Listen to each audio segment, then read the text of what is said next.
Hello good evening all of you. आप सभी लोगों का फिर से एक बार स्वागत है फोकस कॉन्सेप्ट्स में। आज ही देखो हमने एक पेपर किया था पीजीटी हिंदी का, और जैसे कि मैंने आपको बताया था कि आज 15 जुलाई है, तो आज कुछ नए सब्जेक्ट्स की आंसर की रिलीज़ होगी। तो उसी में से एक आंसर की मुझे मिली है पीजीटी कंप्यूटर साइंस फीमेल। 11 जुलाई 2021 को पेपर हुआ था ये, जिसकी टाइमिंग थी 9 से 12। बाकी देखो, अगर आपको भी कोई मतलब नई आंसर की मिलती है तो आप प्लीज़ मेरे साथ शेयर करना उसको। आप कमेंट बॉक्स में कमेंट कर सकते हो, लिंक भेज सकते हो मुझे, वरना देखो ये व्हाट्सएप का नंबर है, आप यहाँ भी मुझे पेपर भेज सकते हो। बाकी देखो, इस पीडीएफ को मैं मतलब कंप्लीट आपको प्रोवाइड कर रहा हूँ। डिस्क्रिप्शन बॉक्स में आपको इसका लिंक मिल रहा है, आप वहाँ से इसको डाउनलोड कर सकते हो। बाकी अगर बात करें इसके मैथ्स की, तो बहुत सिंपल इसका मैथ्स था, और उसी को आज देखो मैं आपको सॉल्व कराऊँगा। टोटल 20 क्वेश्चन मैथ्स के रहेंगे। देखो यहाँ से मैथ स्टार्ट हो रहा है।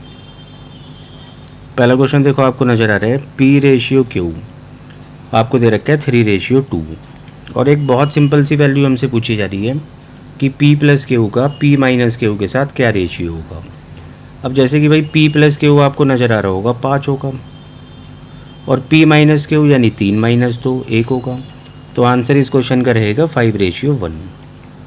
इसके बाद देखो क्वेश्चन नंबर 2 आपको नज़र आ रहा है, सिंपल इंटरेस्ट से कहता है कि एक धनराशि 6 वर्षों में 25% ब्याज की दर से 16,000 रुपये हो जाती है, यानी कि ये यहाँ पर अमाउंट होगा, मिश्र धन होगा। तो हमसे ना 6 वर्षों का कुल ब्याज पूछा गया है।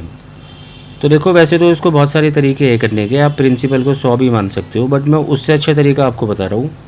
आप 25% की ना फ्रैक्शन बनाओ, जो कि 1/4 होती है, और 1/4 में देखो 4 होगा प्रिंसिपल, जबकि 1 होता है प्रत्येक वर्ष का साधारण ब्याज। अब जैसे कि यहाँ पर आप प्रिंसिपल को लिख सकते हो 4, और जो सिंपल इंटरेस्ट बनेगा इन 6 वर्षों का, तो आप समझ रहे हो, क्योंकि एक वर्ष का 1 है तो 6 वर्षों का 6 बनेगा। और इन दोनों को जोड़ने से जैसे कि अमाउंट बनता है, तो अमाउंट आपका 10 बन रहा है, और इस 10 की वैल्यू हमें दे रखी है देखो 16,000। तो 16,000 को जैसे ही आप 10 से डिवाइड करोगे तो 1 यूनिट की वैल्यू आपको 1600 मिल जाएगी। और जो हमसे पूछा जा रहा है 6 वर्षों का ब्याज, तो वो भी 6 गुना 1600 हो जाएगा। तो मल्टीप्लाई जब आप करोगे तो 9600 इस सवाल का आंसर होगा। इसके बाद देखो क्वेश्चन नंबर 3 आपसे पूछा जा रहा है एलसीएम एचसीएफ से, बिल्कुल बेसिक क्वेश्चन है। यहाँ देखो आपको 2 नंबर दे रखे हैं 3200 और 1250। इन दोनों के एलसीएम और एचसीएफ का प्रोडक्ट यानी कि गुणनफल बताना है। अब आपने पढ़ रखा है, देखो अगर 2 नंबर्स ए और बी है, तो इन दोनों नंबर्स का प्रोडक्ट बराबर होता है इन्हीं के एचसीएफ और एलसीएम के प्रोडक्ट का। तो ये तो बात पक्की है कि भाई इनके एलसीएम और एचसीएफ का प्रोडक्ट भी 3200 गुना 1250 ही होगा। बट जो ऑप्शन है ना, वो देखो थोड़ा सा ना प्राइम फैक्टर्स की शक्ल में है, तो आपको बस इन्हीं के प्राइम फैक्टर्स करने हैं। और प्राइम फैक्टर्स करने का देखो एक तरीका ये भी है कि हम जैसे कि 3200 को 32 गुना 100 लिख सकते हैं, उसी तरीके से 1250 को मैं 2 गुना 625 लिख सकता हूँ। और फर्दर आप फैक्टर करोगे तो 32 का मतलब होता है 2 की पावर 5, और 100 बनता है देखो 2 की पावर 2 से गुना में 5 की पावर 2 से। उसी तरीके से देखो यहाँ आपको 2 की पावर 1 नज़र आ रही है, और 625 आप समझते हो 5 की पावर 4 होती है।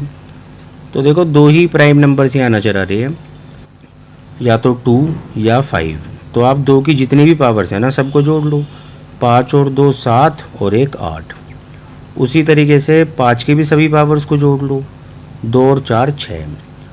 तो सवाल का जो आंसर होगा ना प्राइम नंबर्स की फॉर्म में, वो होगा 2 की पावर 8 इंटू में 5 की पावर 6। इसके बाद देखो क्वेश्चन नंबर 4 था, आपको बता रखा है, कहता है कि 4000 का के परसेंट और उसका भी के परसेंट। तो ये वैल्यू हमें दे रखी है देखो 90, और सिंपली हमसे जो वैल्यू पूछ रहा है वो के की पूछ रहा है।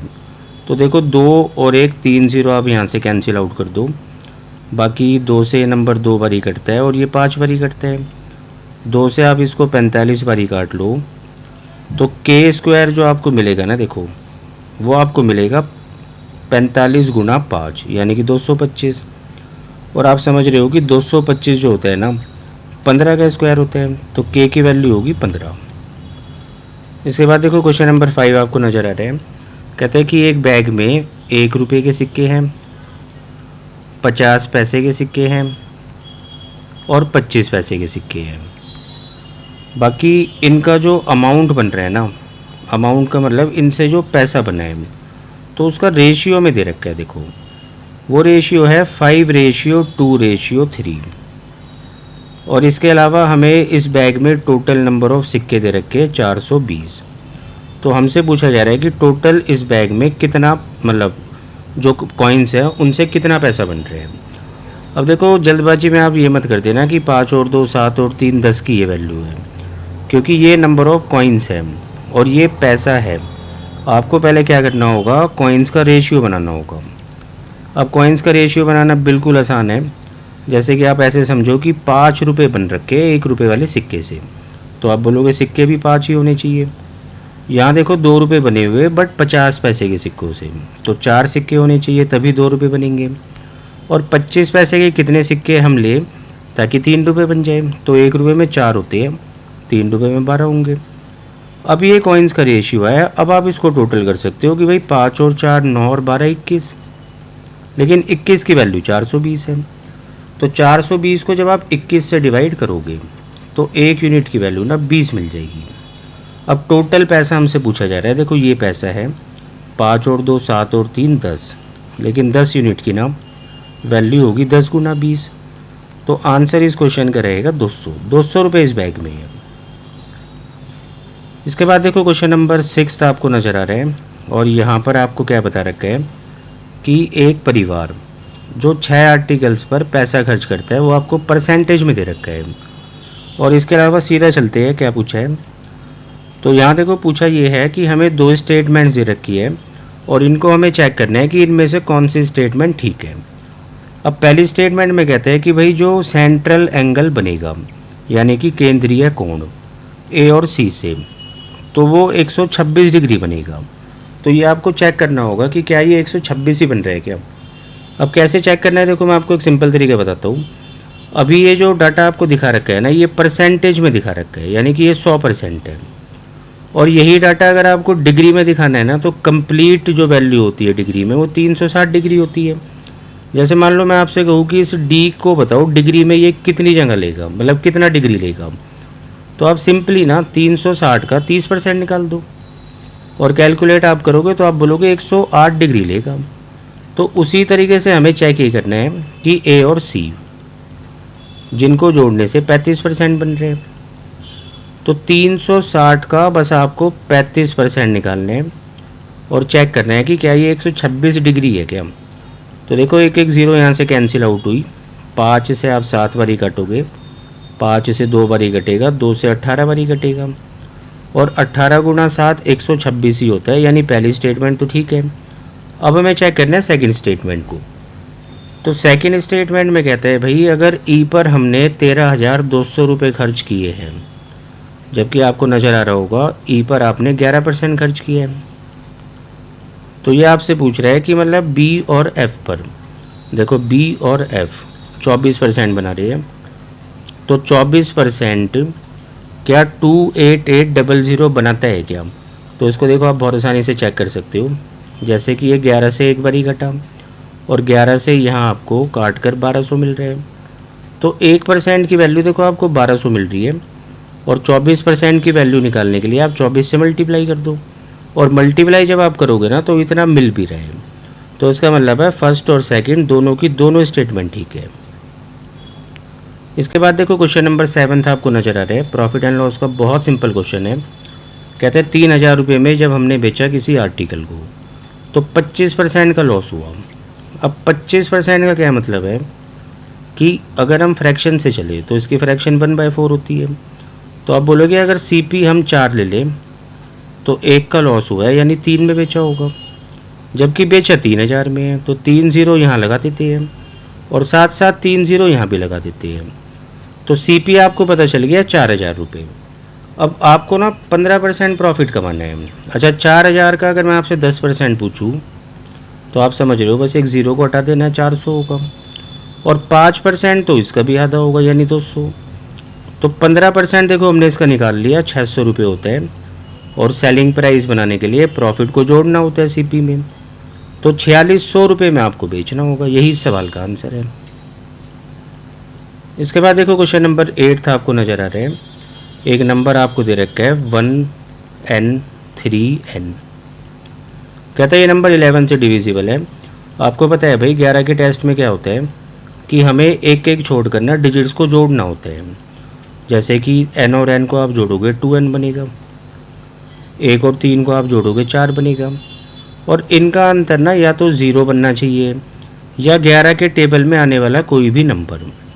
अब देखो 11, 22, 33 आप कुछ नहीं बना सकते, लेकिन 0 ज़रूर बना सकते हो। और 0 बनाने के लिए n को ना 2 लेना होगा, तभी 2 गुना 2 4 होगा, और 4 में से 4 घटाकर 0 आएगा। तो बस n की वैल्यू हमसे पूछी थी, तो आंसर 2 हो गया।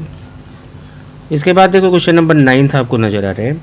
यहाँ आपको ना स्फेयर यानी कि गोला, इसका आपको सरफेस एरिया दे रखा है जो कि होता है 4πr², यानी 4 गुना में 22/7 इंटू में r², और ये दे रखा है 5544। और आपसे पूछा जा रहा है डायमीटर यानी कि व्यास। तो डायमीटर देखो बराबर होता है रेडियस के दुगने के, और आर हम यहाँ से कैलकुलेट कर सकते हैं। तो जब आप इसको कैलकुलेट करोगे, जैसे कि 11 से 2 बार ही घटा, और 11 गुना 5 होता है 5504। अब 4 गुना 2 8 होता है, 8 से इसको काट देते हैं, तो 8 × 6 48 और 3। तो r² की वैल्यू आपको क्या मिल रही है 63 × 7, जबकि 63 को आप लिख सकते हो देखो 9 × 7, और एक ये वाला 7। तो स्क्वायर जब आप यहाँ से हटाओगे और यहाँ अंडर रूट लोगे, तो 9 का अंडर रूट देखो 3 होता है, और 2 7 का अंडर रूट 7 होता है। तो यानी कि रेडियस आपको 21 मिल रही है। तो भाई डायमीटर होगा 42 इस क्वेश्चन का आंसर है। इसके बाद देखो क्वेश्चन नंबर 10 आपको नज़र आ रहा है। बिल्कुल आसान सा क्वेश्चन है, आपको बस मल्टीप्लाई करना है। आप पॉइंट भूल जाओ। और ये देखो 2 गुना 1 कितना होता है, आप बोलोगे 2 होता है। अब 1 2 और 1, 3 से पहले ना आपको यहाँ पर डेसिमल ले लेना है, और उसी तरीके से जब आप इसको मल्टीप्लाई करोगे ऊपर डेसिमल भूल जाओ, 4 बनेगा। और 1 2 3 4, 4 से पहले मतलब 4 डिजिट से पहले आप पॉइंट लगाओगे, तो इसको आप लिख सकते हो 0.0004, और एक 0 यहाँ ले लेते हैं। बस इनको माइनस करना, और आप देख पा रहे हो 20 में से 4 गया 16, और ये दोनों 0 ऐसे बनी रहेगी। तो आंसर होगा 0.0016। इसके बाद देखो क्वेश्चन नंबर 11 नज़र आ रहे हैं, और यहाँ पर भी देखो स्टेटमेंट्स में दे रखे हैं। 2 स्टेटमेंट दिए और वेरीफाई करना है कौन सी स्टेटमेंट इनमें से ठीक है। अब पहली स्टेटमेंट में कहते हैं कि डाउन स्ट्रीम और अप स्ट्रीम। डाउन स्ट्रीम का मतलब होता है देखो अनुकूल, और अनुकूल में ना b+w स्पीड होती है, और वो आपको 12 दे रखी है। अनुकूल की स्पीड हमारे पास आ गई। दूसरा प्रतिकूल यानी कि अप स्ट्रीम, ये स्पीड में हमारे पास 6 है। अब आपको चेक ये करना है कि यहाँ पर बोट की जो स्पीड है ना वो 9 आनी चाहिए, और बोट की स्पीड आपको निकालनी आती है, दोनों को जोड़कर आधा करना होता है। तो 12 और 6 18, और 18 का आधा 9। तो पहली स्टेटमेंट बिल्कुल ठीक है। अब आपको चेक करना है सेकंड स्टेटमेंट। तो कहता है कि एक 1200 मीटर लंबी ट्रेन है, और वो किसी एक खंबे को ना 10 सेकंड में पार करती है। अब खंबे को पार करने के लिए जो ट्रेन चलती है ना वो अपनी लंबाई जितना चलती है, तो मतलब डिस्टेंस जो ट्रेन ने चलना है वो तो 1200 होगा। और देखो नीचे हमें टाइम दे रखा है 10 सेकंड। तो डिस्टेंस बाय टाइम हम कर रहे हैं देखो, और हमें स्पीड मिलने वाली है। स्पीड हमें मिली 120 मीटर पर सेकंड, जबकि किलोमीटर पर आवर में आपको दे रखा है। तो आप साथ साथ 18/5 कर दो। बाकी 5 इसको देखो 24 पर ही काटेगा, और 24 गुना 18 में कह रहा हूँ कुछ भी है, लेकिन कम से कम डेसिमल में तो नहीं आने वाला। तो इसीलिए दूसरी स्टेटमेंट गलत है। इसके बाद देखो क्वेश्चन नंबर 12 आपको नज़र आ रहा है, और कहते हैं कि ए और बी लिख देते हैं यहाँ पर। ए और बी किसी काम को 10 दिनों में, बी और सी उसी काम को 12 दिनों में, जबकि सी अकेला इस काम को 60 दिनों में कर सकता है।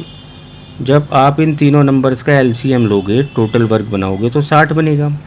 और क्षमता बनेगी 6, 5 और 1। अब देखो सी की क्षमता आपको 1 मिल रही है, तो यहाँ पर 1 लिख दो। और दोनों की क्षमता भाई क्योंकि 5 है तो आप समझ रहे हो बी की 4 होगी। और अगर बी की क्षमता 4 होगी और दोनों की 6 है तो ए की भाई 2 होगी। तो ए से हमें ये 60 काम कराना है, 2 की क्षमता से वो करेगा, तो 30 दिन इस सवाल का आंसर हुआ। इसके बाद क्वेश्चन नंबर 13 देखो, एवरेज का कितना आसान क्वेश्चन है। एवरेज आपको निकालना है इन 5 नंबर्स का। तो आप समझ रहे हो सभी को जोड़कर डिवाइड बाय 5 करने हैं। अब देखो सबको जोड़ना शुरू करते हैं। जैसे कि 0, पहले इनका इकाई अंक जोड़ते हैं। 0 और 2 2, 2 और 6 8, 8 और 4 12, 12 और 8 20। तो 20 का देखो 0 आ गया और 2 आप कैरी करोगे। अब 2 और 8 10 हुआ, 10 और 1 11, 11 और 8 19, 19 और 3 22, 22 और 6 28। और 28 का 2 फिर से कैरी करने हैं। तो 2 और 2 4 और 1 5 और 2 7 और 2 9 और 1 10। तो ये इनका योग बन रहा है। और जब 5 से आप डिवाइड करोगे तो बहुत आसानी से आपको 216 मिल जाएगा। इसके बाद देखो क्वेश्चन नंबर 14 आपको नज़र आ रहा है। कहता है बी जो है भाई 9 किलोमीटर प्रति घंटे की चाल से चलता है और उसके 9 घंटे बाद सी उसका पीछा करता है। तो पहले आप ये पता लगाओ, जब सी ने शुरू किया चलना तो उस टाइम तक ना बी काफ़ी आगे आ चुका होगा। भाई 9 घंटे बाद सी चल रहे हैं, तो इसका मतलब है 9 घंटे 9 की स्पीड से बी चला होगा। और 9 गुना 9 आप समझ रहे हो 81। तो दोनों के बीच का डिस्टेंस 81 किलोमीटर बन चुका था जब तक सी ने चलना स्टार्ट किया। अब देखो बी की जो स्पीड है वो 9 ही है, लेकिन सी की 18 है। और अगर मैं आपसे पूछूं कि भाई सी बी को जो पकड़ेगा वो किस स्पीड से पकड़ेगा, तो सेम डायरेक्शन में स्पीड्स माइनस होती है। आप बोलोगे 18 माइनस 9, यानी 9 की स्पीड से इनके बीच का डिस्टेंस ख़त्म होगा और पूरे 9 घंटे लगेंगे। तो अब हमसे पूछा यह जा रहा है कि जिस पॉइंट पर सी बी को पकड़ेगा, देखो पॉइंट कहीं आगे होगा, तो कितना डिस्टेंस है ये शुरुआत से। तो आप किसी भी एक आदमी के रेस्पेक्ट में सोच लो। आप सी के लिए सोच लो कि सी यहाँ से ना देखो 18 की स्पीड से चला और 9 घंटे बाद पहुँचा यहाँ पर।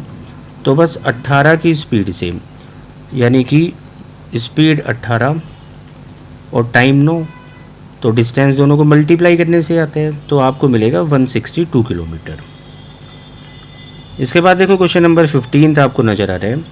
कहता है कि इन सब में सबसे छोटी फ्रैक्शन कौन सी है। अब कम से कम 3/4 तो आपको याद ही होगा 75% होता है, और 4/5 आपको पता होगा 80 होता है। तो इन दोनों में तो जो स्मॉलेस्ट निकली ना वो 75 निकली।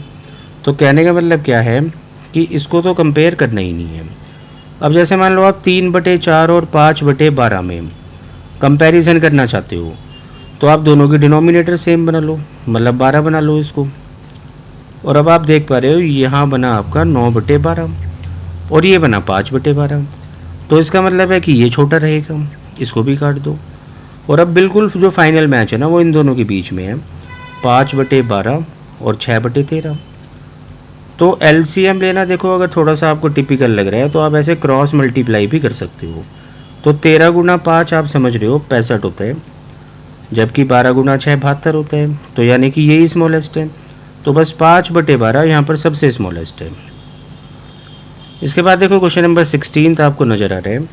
आपको लंबाई चौड़ाई ऊंचाई दे रखी है घनाभ की, और आपसे पूछा जा रहा है कि सबसे लंबी जो रोड छड़ी इसमें रखी जा सकती है, जिसको हम डायगोनल बोलते हैं, विकर्ण, उसकी लंबाई क्या होगी। अब घनाभ में या फिर क्यूबॉइड में आप डायगोनल का फॉर्मूला समझते हो क्या होता है, √ में L² + B² + H², और तीनों ही आपको दे रखे हैं। तो L जैसे कि 30 है तो 30 का स्क्वायर 900 होगा, चौड़ाई यहाँ पर 30 है उसका स्क्वायर 900 होगा, और 15 का स्क्वायर 225 होता है। तो इन सब को जोड़ने से देखो 900 900 1800 और 2025 बनेगा। और 2025 का जो √ होता है वो 45 होता है। तो यानी कि इस छड़ी की लंबाई 45 सेंटीमीटर हो सकती है। इसके बाद देखो आपको क्वेश्चन नंबर 17 नज़र आ रहा है। 87.5% की, देखो वैसे तो फ्रैक्शन 7/8 होती है, बट अगर नहीं भी याद है तो आप ऐसे देखो बना सकते हो आप इसको देखो ऐसे लिख सकते हो, इस डेसिमल को भी हटा लो और ऐसे लिखो। तो ए का इतना बराबर है 714 के। तो यहाँ से जब आप कैलकुलेट इसको करोगे तो आपको देखो ये 7/8 मिल जाएगा, और 7 से देखो ये नंबर कट रहे हैं, 7 एकम 7 0 2। तो ए की वैल्यू जो आपको मिलेगी ना यहाँ पर, वो मिलेगी 102 गुना 8। और अभी मल्टीप्लाई मत करना, क्योंकि नंबर का देखो आगे भी कुछ निकालना है। 37.5 आप इसकी फ्रैक्शन बनाओगे देखो इस तरीके से जब, तो आपको 3/8 मिलेगी, यानी कि आपको इसका 3/8 निकालना है। तो बस अब आप 8 से 8 काट देना और 102 गुना 3, यानी कि आंसर होगा 306। इसके बाद देखो क्वेश्चन नंबर 18 है, और यहाँ आपको एक बार ग्राफ दिखा रखा है, और ये जो आपको बता रखा है देखो कॉस्ट प्राइस है, ये सब कॉस्ट प्राइस है, और ये है सभी सेलिंग प्राइसेस। तो क्या पूछा है इस पे देखते हैं। देखो ये सब चीज़ें आपको पता है जिन्होंने यहाँ पर दे रखी है, आपको अच्छे से पता है प्रॉफिट कैसे निकालते हैं और लॉस कैसे निकालते हैं, प्रॉफिट परसेंट कैसे निकालते हैं, लॉस परसेंट। तो ये सब चीज़ें मतलब पढ़ने की ज़रूरत नहीं है। बोला इसने ये है कि भाई 2 स्टेटमेंट है यहाँ पर भी, और इनमें से कौन सी सही नहीं है। देखो यहाँ पर चकमा दिया गया है, करेक्ट नहीं बल्कि नॉट करेक्ट। तो आपको उन स्टेटमेंट्स को देखना है जो गलत है। तो चेक करते हैं। देखो पहली स्टेटमेंट में क्या कहते हैं कि अगर हम ए और ई का कॉस्ट प्राइस को आपस में बदल दें तो फिर ई पर ना 24% का लॉस होगा। देखो ई का वैसे तो कॉस्ट प्राइस आपको 100 नज़र आ रहे हैं, बट इसको बदलना है ए से। तो इसका मतलब है अभी हमें ई का ना सी पी 250 लेना होगा, और सेलिंग प्राइस तो सेम ही रहेगा यानी कि 190। तो आप देख पा रहे हो 250 वाला सामान अगर 190 में बेचोगे तो 60 का लॉस होगा, और 60 का लॉस कितने पर होगा 250 पर, परसेंट के लिए 100। तो कैलकुलेट करने पर 5 दूनी 10 और 5 बारी कटा और ये 12 बारी कटा, तो 12 दूनी 24। तो इसका मतलब है कि ये स्टेटमेंट तो ठीक थी, लेकिन हमें बताना है कि कौन सी स्टेटमेंट गलत है। तो पहली स्टेटमेंट अपने उसमें नहीं आएगी, मतलब ये तो करेक्ट है। अब सेकंड को और चेक करते हैं। कहता है कि डी का जो प्रॉफिट है वो 25% है। देखो डी का आपको सीपी नज़र आ रहा है 240 और बेचा 300 में है, तो 60 का प्रॉफिट हुआ है। नीचे आप सीपी लिखोगे, प्रॉफिट परसेंट निकालना है तो, और यहाँ से आपको नज़र भी आ रहा है कि हाँ भाई 25% का ही प्रॉफिट हुआ है। तो इसका मतलब है कि दूसरी स्टेटमेंट भी ठीक है। तो अब इसने पूछा है कि कौन सी स्टेटमेंट गलत है, तो आप बोलोगे कोई भी नहीं है, ना तो पहली ना दूसरी। तो आंसर इसका होगा थर्ड ऑप्शन। इसके बाद देखो क्वेश्चन नंबर 19। यहाँ आपको दिखा रखा है एक ग्राफ, और इस ग्राफ के थ्रू आपको बता रखा है कि जो नंबर ऑफ शूज़ है ना वो 8 दुकानों में कितने कितने हैं। अब इसने देखो बता रखा है कि यहाँ जो आर है, तो आर बराबर है डिफरेंस के, किस किस का डिफरेंस, S5 और S6 का टोटल। देखो S5 और S6 इनका टोटल आपको नज़र आ रहा है 1050 है। और किसके साथ है डिफरेंस, तो total number of shoes S1 and S8। ये देखो S1 है और ये S8 है, तो 700 और 400 1180 बन रहे हैं। तो इन दोनों का डिफरेंस जैसे कि आप समझ पा रहे हो 130 है, तो आर की वैल्यू 130 होगी। दूसरा आपसे कहता है कि जो टी है ना यहाँ पर वो एवरेज है S2, मतलब S2 और S4 और S5 का। तो देखो इनका एवरेज आप समझ रहे हो, तीनों को जोड़ के बस 3 से डिवाइड करने हैं। तो 700 और 300 1000, 1350, 1370 और 1410। और 1410 को जब आप 3 से डिवाइड करते हो तो 3 चौक 12, 7 और 0, तो 770 यहाँ पर भाई टी की वैल्यू आ गई। आपसे पूछा है कि आर और टी की वैल्यू क्या है, तो दोनों को जोड़ने से 600 मिल रहे हैं, तो 600 इस सवाल का आंसर होगा। देखो बिल्कुल लास्ट क्वेश्चन नंबर 20 है, समझते हैं। देखो भाई इसके बाद जैसे कि आपको नज़र आ रहा है तो सिंप्लीफाई करना है। कहता है 3700 डिवाइडेड बाय 24, आप ऐसे लिख सकते हो, इनटू में 12, प्लस 17 इंटू में 5/34, और इसी के नीचे आप लिखोगे 2500 बटे में 625 प्लस 22/5 इंटू में 40। तो मतलब बहुत आसानी से आप देखो इसको कैलकुलेट कर सकते हो, और कैलकुलेट कर करा के आपको शायद इतना मिल भी जाएगा, तो आप चेक कर लेना।